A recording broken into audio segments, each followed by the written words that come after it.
Okay?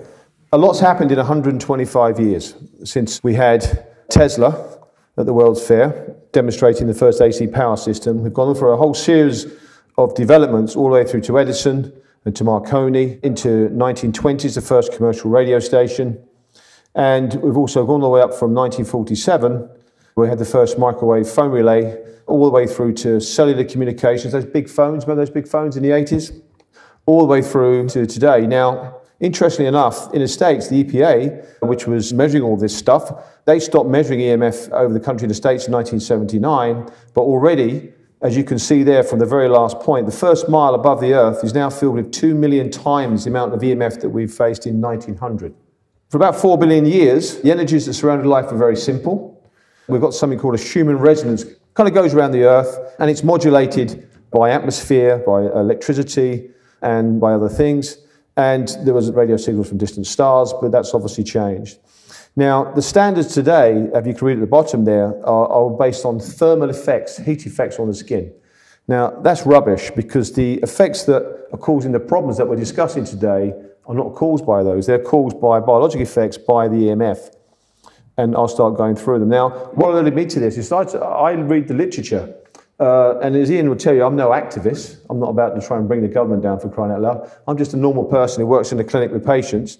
And I read the literature. When professors say this, the new 5G wireless technology involves millimeter waves, which are extremely high frequencies, producing photons of much greater energy that we've already heard about than 4G. And allowing this technology to be used without providing its safety is reckless in the extreme, as the millimeter waves are known to have a profound effect on all parts of the human body. They did studies with this. It was actually a very good study. It was controlled, and they controlled for heat. And if you put Wi-Fi 2 inches away from a kind of watercress, if you like, garden cress growing, compared to one that's even a bit further away, they're still using Wi-Fi, just further away. You can see the difference. This is an anti-life technology. There is absolutely no doubt about it. I haven't got time to get into this, but also many components of the atmosphere absorb this, okay? It affects it. And this is a huge experiment, because you're about to globally go around this world, and you're about to bombard it with this technology. And God knows what it's going to do for the atmosphere, and people are speculating about that. They've shown effects that, yes, it's not just on the surface, it actually gets past the blood-brain barrier and causes problems deep into the brain. And I knew about this probably 30 years ago.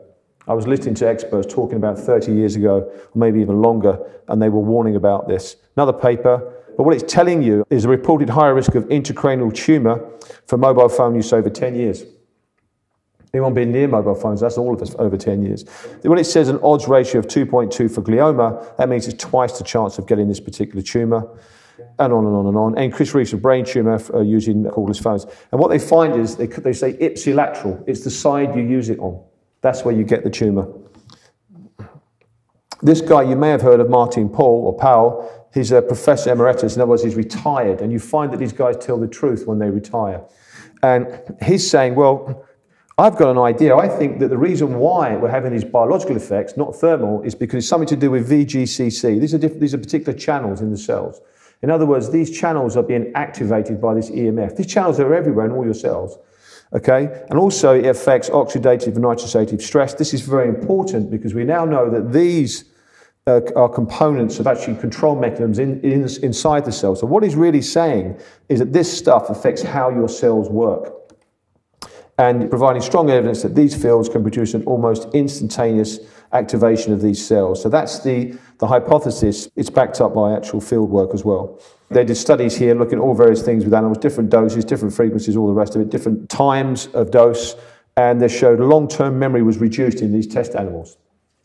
Is anybody seeing an explosion of neurodegenerative problems, Alzheimer's, and all sorts of stuff? Anyone noticing that? Okay, there's many, many reasons for that, and this may well be one of the reasons. But remember, it's safe. Because over here, look, it's only to do with anything that bombards the skin, because if you go over 10 gigahertz, apparently, it's not a problem, because it's just going to bounce off you. Here's 11 research groups reporting that between 40 and 130 gigahertz, you get damage to neuronal activity. When it says in vivo, it means live. Okay, just using modest levels of millimeter wave exposure. Okay, so if anyone says to you it doesn't cause any damage and there's no studies, That's complete nonsense, because there's 11 separate research groups reporting nerve damage from this radiation. Another paper, once again, showing that it goes into the brain, into the hypothalamus, and the hypothalamus is areas to do with memory, to do with, sadly, when children are abused, these areas can be damaged, and to how you form memory as well. And that animal's head didn't have the phone or the source right near its ear, it had it 40 centimeters away. And who knows, when you have a phone, we should not be using these damn things anyway, but when you do, you should have it off your ear. Does everyone know that? You should never have it on your ear. And they're showing with this technology here, even when it's 40 centimeters away, it's causing damage. No disrespect to this woman. Hopefully you can hear. What if you could see Wi-Fi signals? It sure would make it easier to figure out where to go to check your email for free. I'm Jen Markham on Buzz60. Artist Nikolai Lamb, known for his photo manipulations, created a series of images of Washington, D.C. landmarks illustrating Wi-Fi signals as different colors. Using data from a Wi-Fi coverage map on the city's website, Lamb depicted how the energy from a Wi-Fi signal travels in waves with different channels, emits the source in a sphere. He also showed how the data travels from routers on multiple signals or colors at the same time, and how trees and buildings can disrupt the signal. Lamb used color to show the individual channels that make up an overall Wi-Fi signal. It'd be so cool if this was a real thing. Can you imagine all the color exploding in dense urban areas?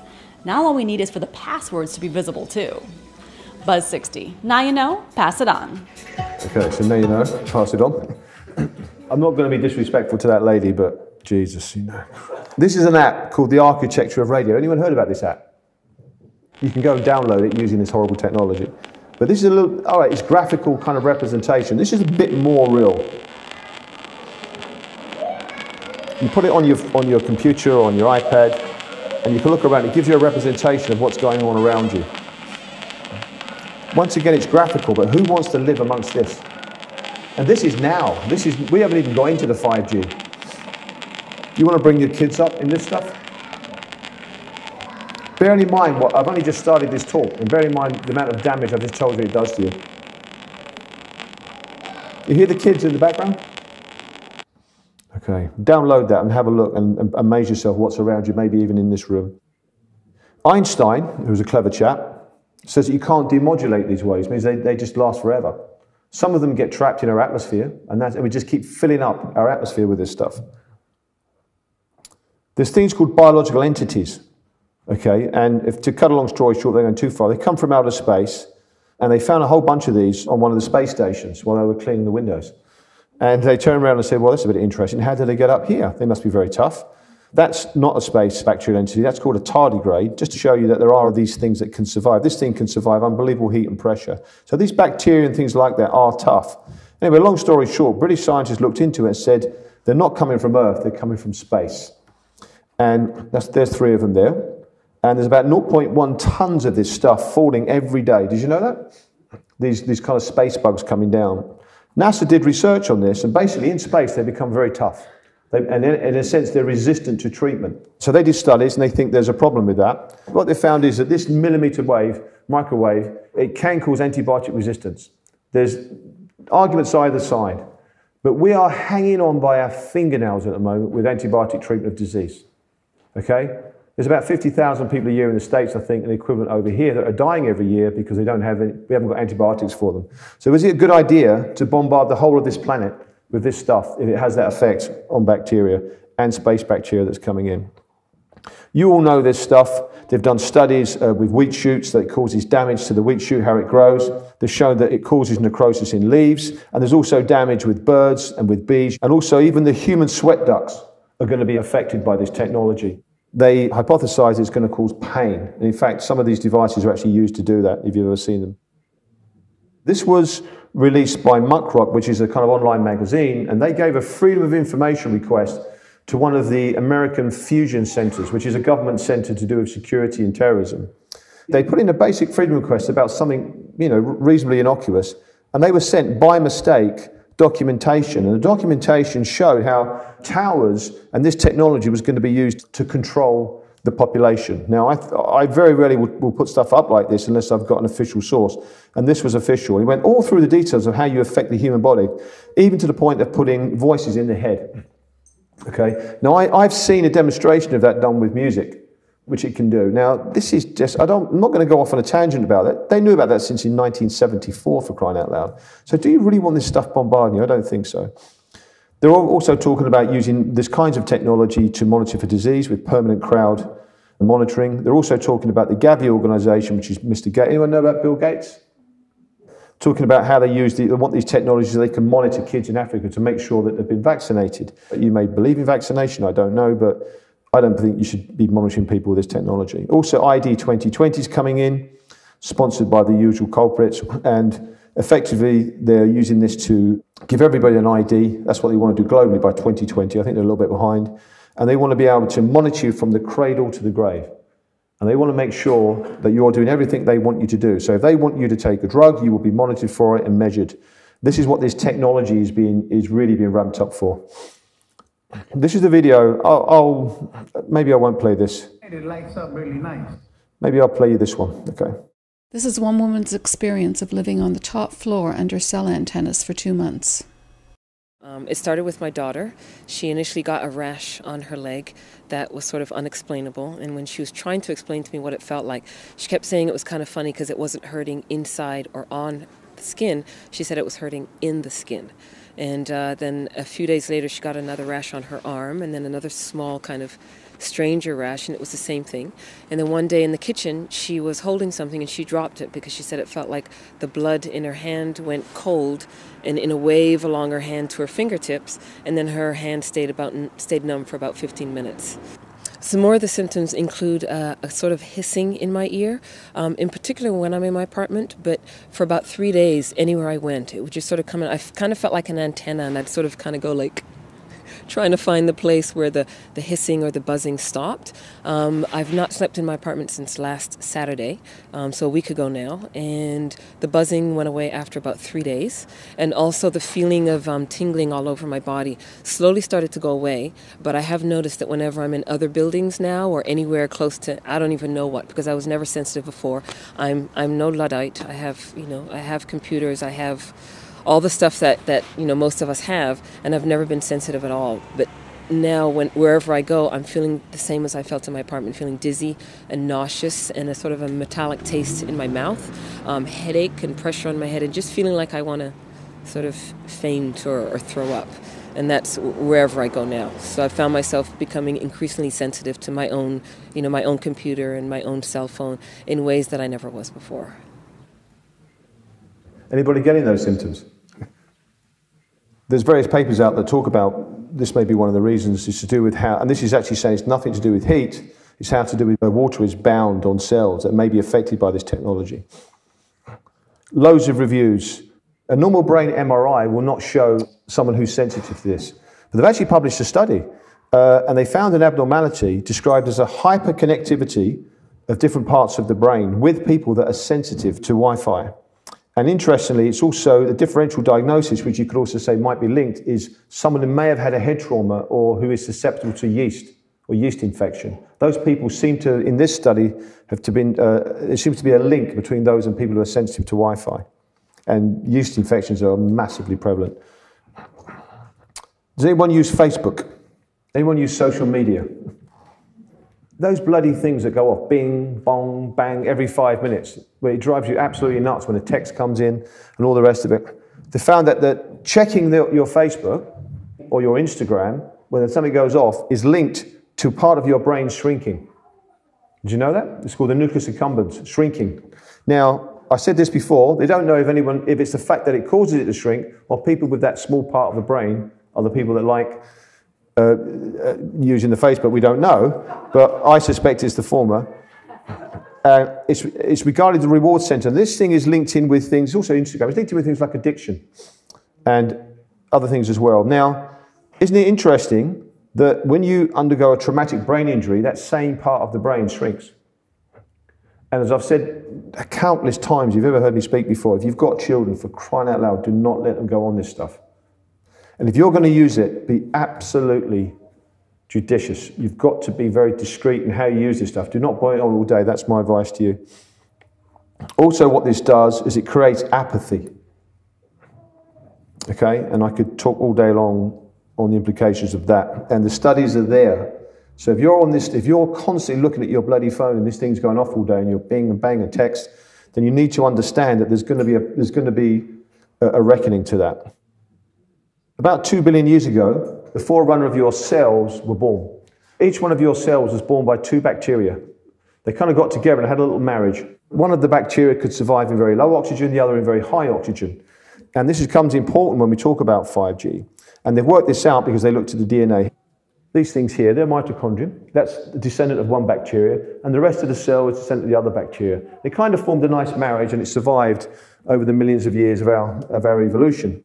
We used to think that the DNA ran the cell. Now we think that this little bugger here has actually got a lot more to do with it. And it uses reactive oxygen intermediaries, and it also uses probably low electromagnetic fields itself to communicate and help run this cell.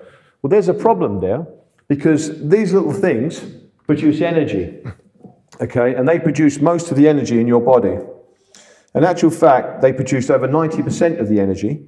And at any one point in time, you have to produce every day your own body weight of molecules of energy that are made in these little factories. You probably only got about 5 seconds storage at any one point in time. Now, if you don't get that energy, you're very seriously unwell and probably will die. And things like cancer and chronic fatigue are linked to that. These are enzymes in these little factories that make this energy. Now, there's various debates. I'm just going to go quickly through this about how it's done.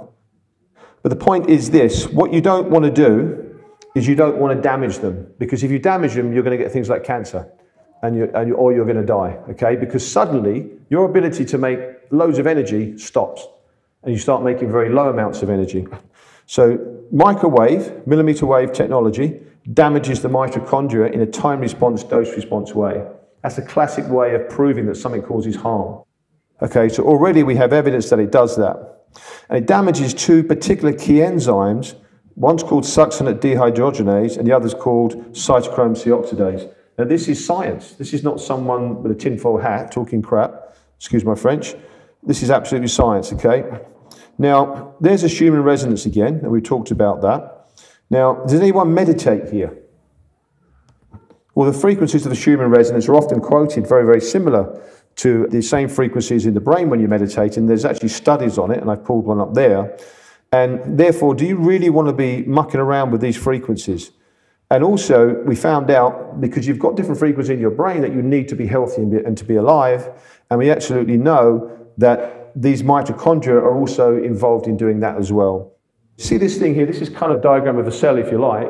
You kind of got the center part of the DNA. You've got these little mitochondria floating around in a kind of cytoplasm, if you like. There are 1,000 of them in each cell, and they're communicating and helping to run the cell, keep you alive.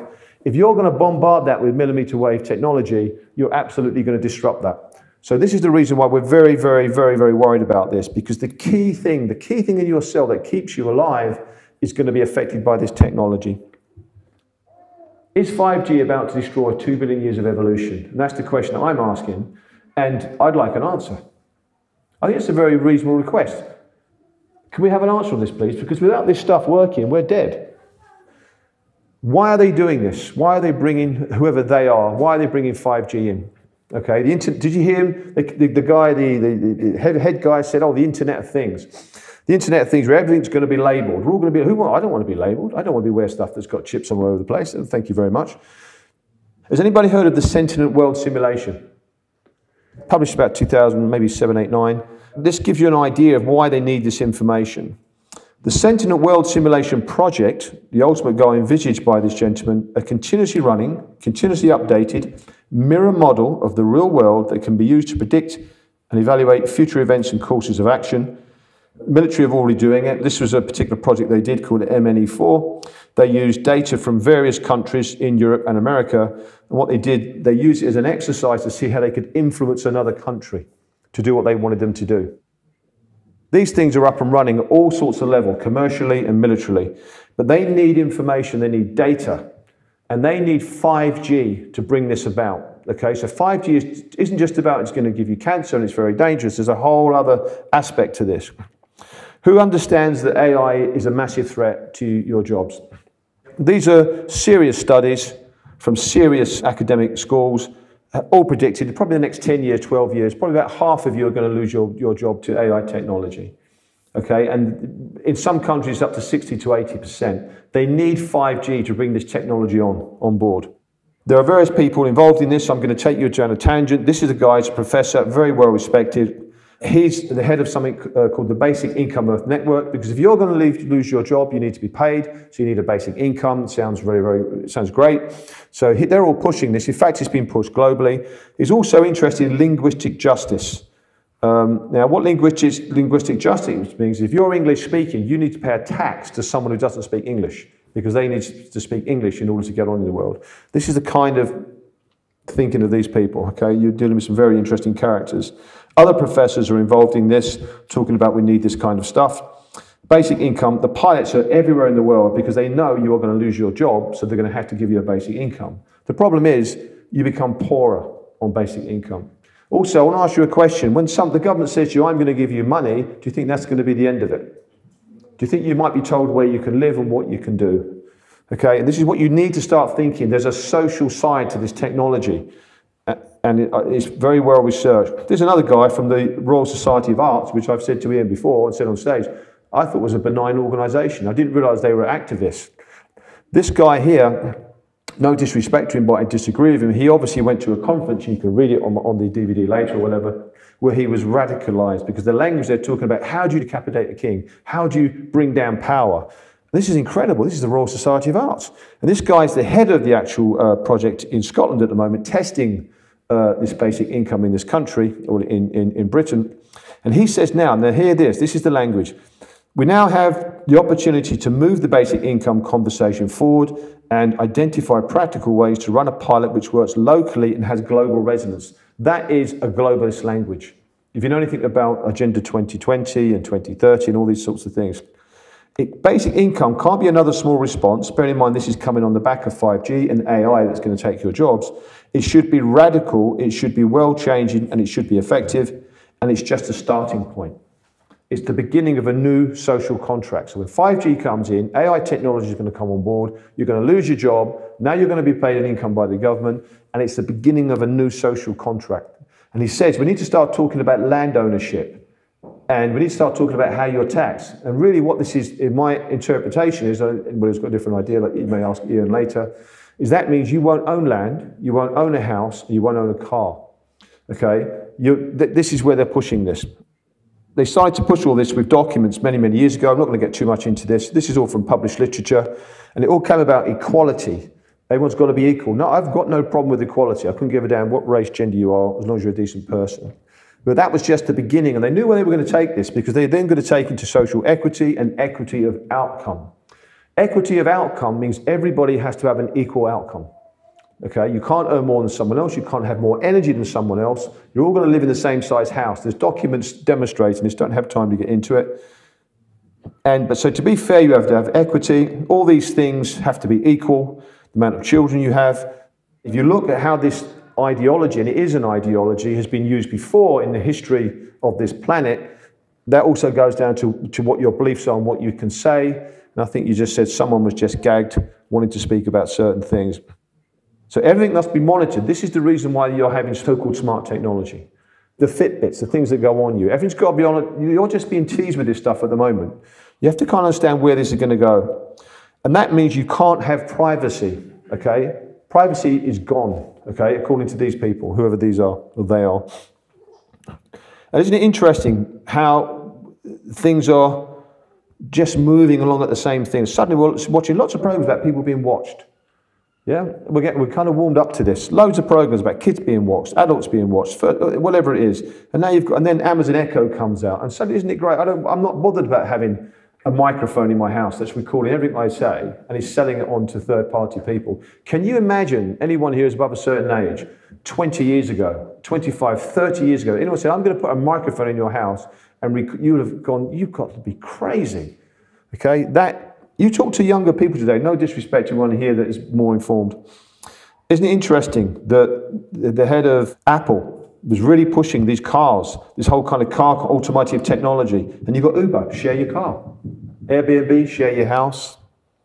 Isn't it interesting how these ideas are coming in? Autonomy requires privacy. And the psychological papers are very clear. You don't have privacy, you've got no autonomy. This way of framing the issue makes sense if you understand privacy solely as political or legal concept, and its political importance is certainly part of what makes privacy so important. What is private is what is yours alone to control, and without interference from others or the state. But the concept of privacy also matters for another deeper reason. It is intimately connected to what it is to be an autonomous person.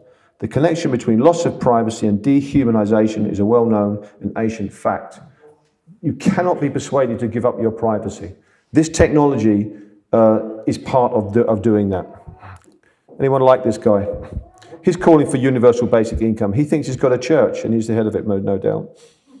Here's another guy from the Basic Income Earth Network, just to show you how this social side is changing. We need to create this new connected culture. Everyone's going to be connected. We need to drive us to compete for social contribution. If you understand your history, you know what he's really talking about.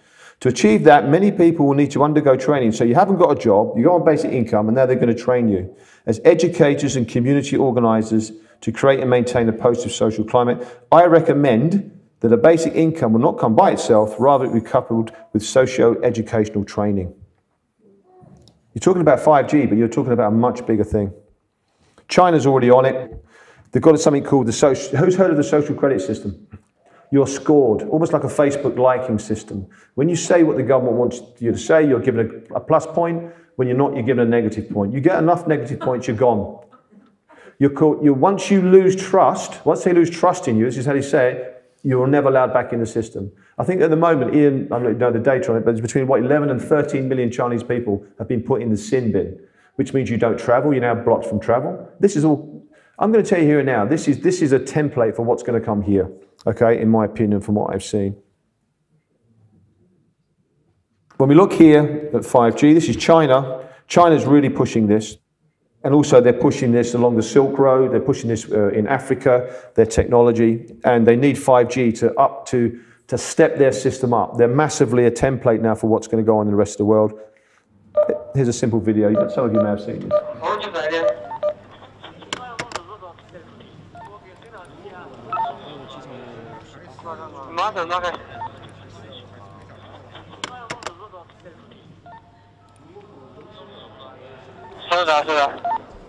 现在2号机是锁起门的。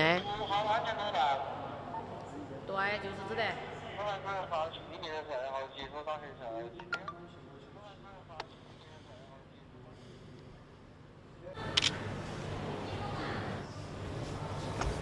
Well, let's see how long it takes you to find me.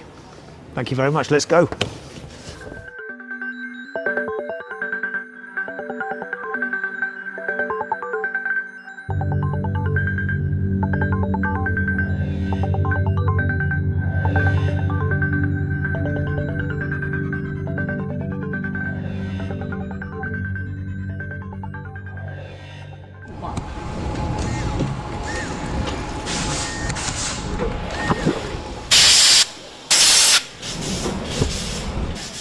我们可以追溯到说，出现每一张脸都可以对应说他的身份证，以及他所经过，比方说在过去1周，我们回溯他的行经路程，我们也做了像人和车的匹配。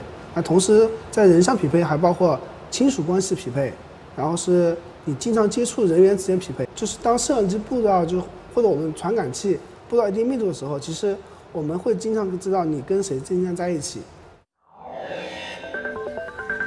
Well, here we are then. I've just got out of the car, close to the city centre, and for the purposes of this exercise, the plan is for me to start walking in the direction of the bus station. My image has already been flagged to the authorities as a suspect, and in theory, it should only be a matter of time.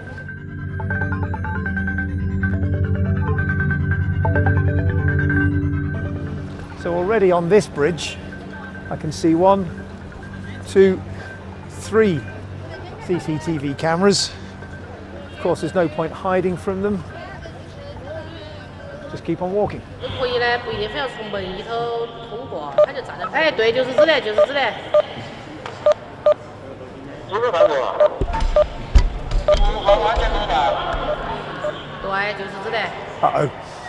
right behind me. You can see just over my left shoulder there. Hello, guys. I've been expecting you. Maybe these guys aren't in on the joke.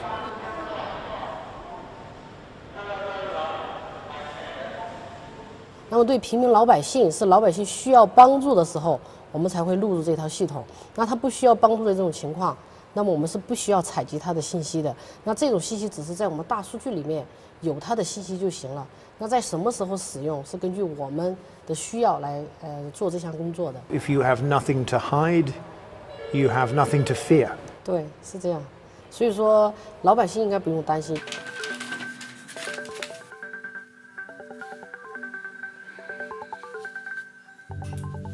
你觉得为什么它摄像头？对，因为现在民怨沸腾，就是它真正的用来预防犯罪的效果很少，反对的、不同意见的。那我觉得每天你都感觉到有一只眼睛盯着你，一只无心的眼睛，不管你干什么事儿，你总是有所顾忌。高科技为那个警察维稳提供了方便，所以他们的思路如果不改变，对这么一些意见人士，然后进行监控。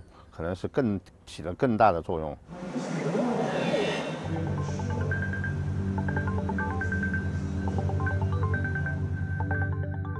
Would it worry you to know that your every move, your every association was being watched? Does that change something fundamental?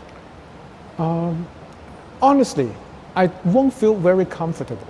There's a certain level of discomfort. First, I think technology by itself is a tool for human being, just like a weapon. If it is in the wrong hands, like in a terrorist's hands, it might do very bad things, right?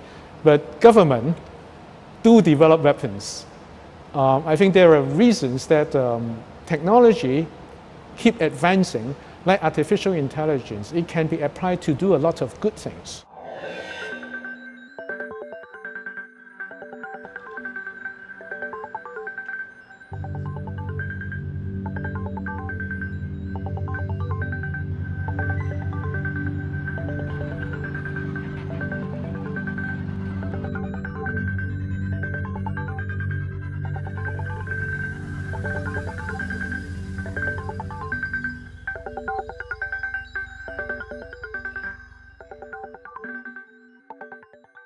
So who gets a warm, fuzzy feeling? The whole prediction thing as well, that's a whole other talk. This is a professor.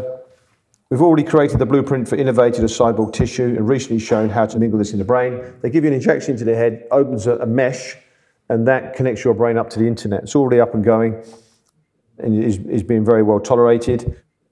This guy is one of the leading chemists in the world, so if you think this is conspiracy, you're absolutely wrong. This is what they're doing. They're connecting the brains of animals together. The animals can be thousands of miles apart and they start to work as one, almost like a biological computer. This is a template for what they want to do with humans. Here's another guy, he's another UK professor. Personal computing will become intrapersonal and intracellular. Each human neuron will be hijacked by a self-growing, self-repairing molecular network. Computers will be networks of polymer filaments grown inside together with a human. Seeds of the networks will be injected into embryos in the first month of their development, and they will form a gigantic network inside the brain. Computers will be inside us. They will span all living creatures in a united computing network. If that doesn't turn your stomach, you're not a human being. Now, these are scientists. This is where this is going. This is how this is developing. It requires 5G. This is a book called The Scientific Conquest of Death, and this is a chapter by a guy called Ray Kurzweil, who's the head of DeepMind for Google, and he says it will be routine practice to have billions of nanobots coursing through the capillaries of your brains, communicating with each other, as well with our biological neurons and with the internet. One application would provide full immersion into virtual reality, and if you didn't understand that, basically says he's going to plug your brain into the internet by 2030. Now, you need to understand these are the very, very serious players. They require 5G to do this as well. Rolling Stone done an interview on him. He wants to use this technology to bring his dead father back to life. You have to understand what these people are about. These people are setting the course for your future. Other people have got more common sense. in his book, Our Post-Human Future, because this is what they're talking about. They're taking this technology and going beyond human, post-human, transhuman. Okay, this is where they're pushing all this. There's lots of things he says, but effectively, if you've got an elite who are transhuman and you've got normal humans who just want to live their life, you've got a problem.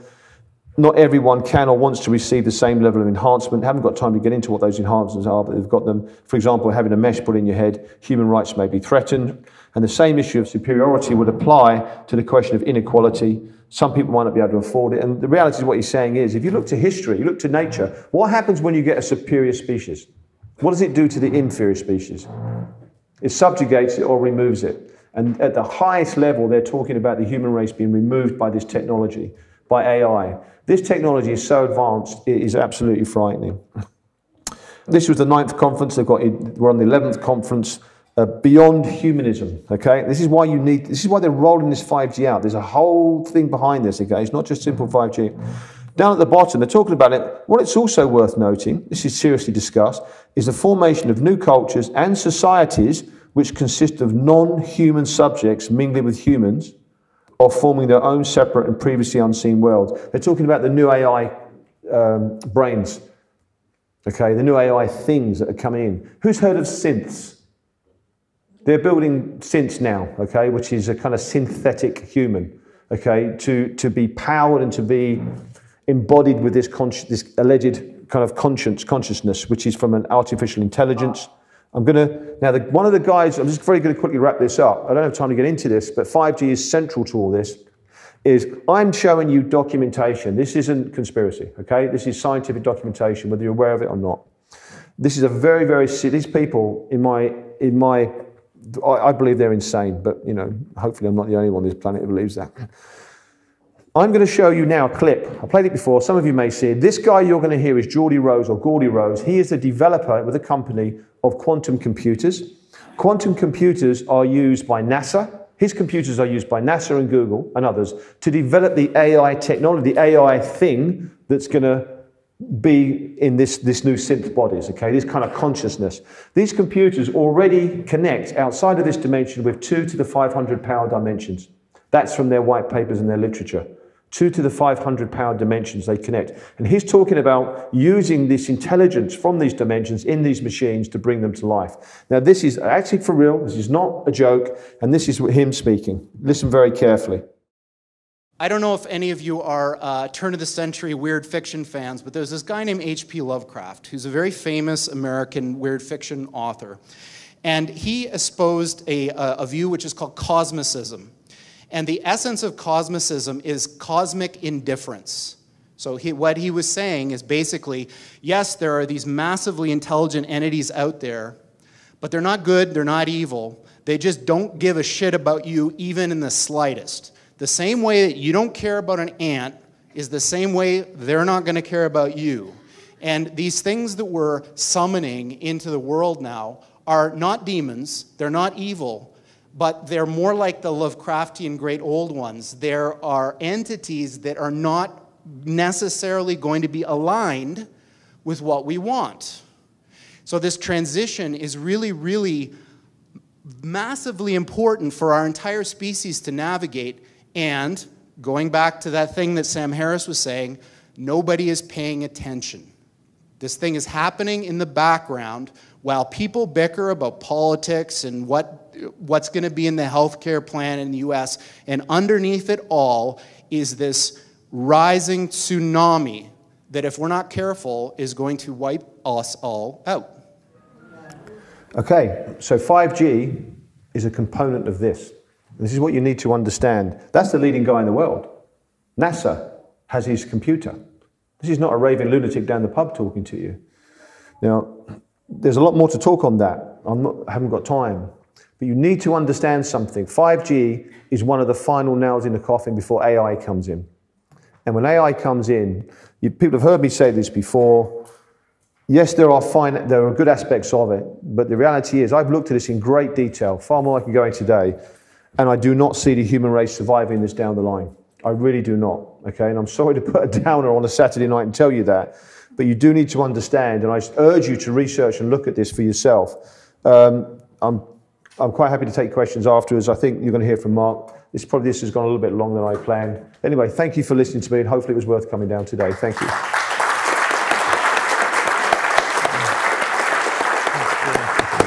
Fantastic. Thank you very much for helping.